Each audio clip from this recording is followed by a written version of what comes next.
the Ozarks have a voice, low and mournful, like wind through dead leaves or the creaking of an old rocking chair. But for Dovie Clover, that voice is something more literal. She hears bones sing, not in melodies, not in words, but in deep, aching whispers that rise from the earth where the dead are hidden. To most, the land is just a tangle of roots and fog, but to Dovie, it is alive with grief and ghosts. She's 17, living in the shadowy folds of Lucifer's Creek, Arkansas, a town stitched together by legends and bound by silence.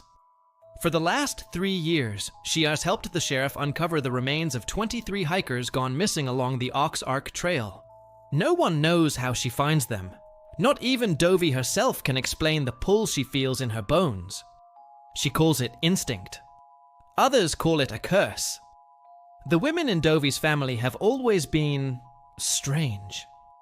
Her grandmother, now gone, used to say the earth remembers, that it holds the dead tight like secrets, waiting for someone brave enough to listen. Dovie never wanted to be that person, but the bones kept calling, and she kept answering.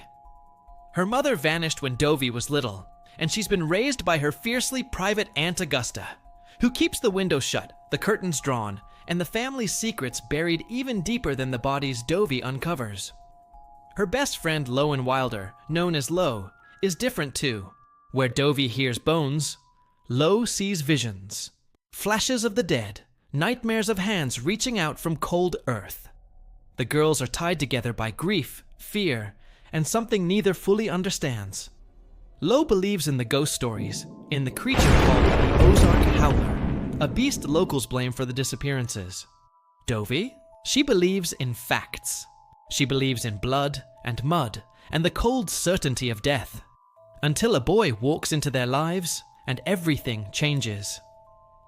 Xander Alden is tall, sharp-eyed, and desperate.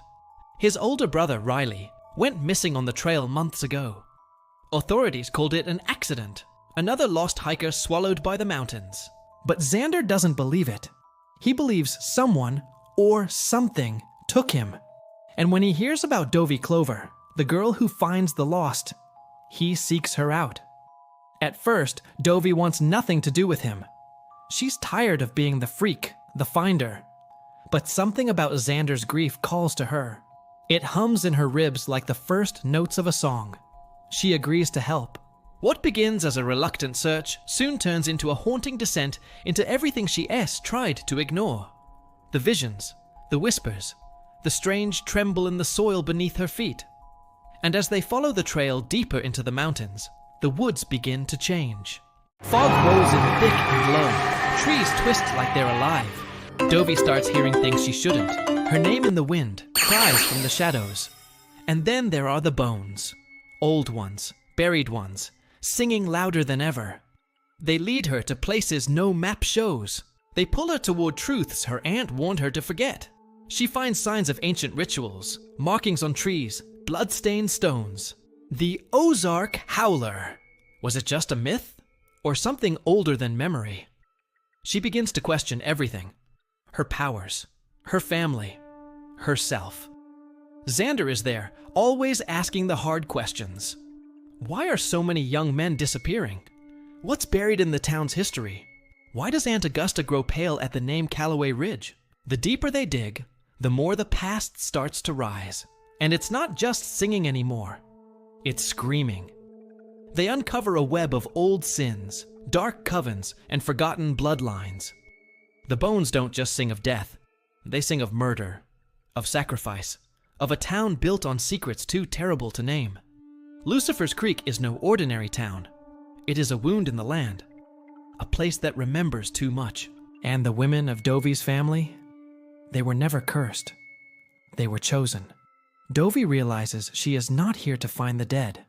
She's here to wake them, to bring justice, to finish what her mother started, and to finally silence the song of the bones, or join them. In the end, Dovie must choose. Will she turn away from the power that haunts her? Or will she embrace it, dig into the roots of her legacy, and become what she was always meant to be? Not just a finder, not just a girl who listens, but a voice for the forgotten, a reckoner of the past, A Fire in the Dark. When the Bones Sing is not just a ghost story. It is a tale of legacy, of grief passed down like a family heirloom, of pain that echoes across generations. It's a Southern Gothic hymn to the ones no one looked for, to the ones who still wait beneath the soil. And sometimes, the only way to give them peace is to let their bones sing.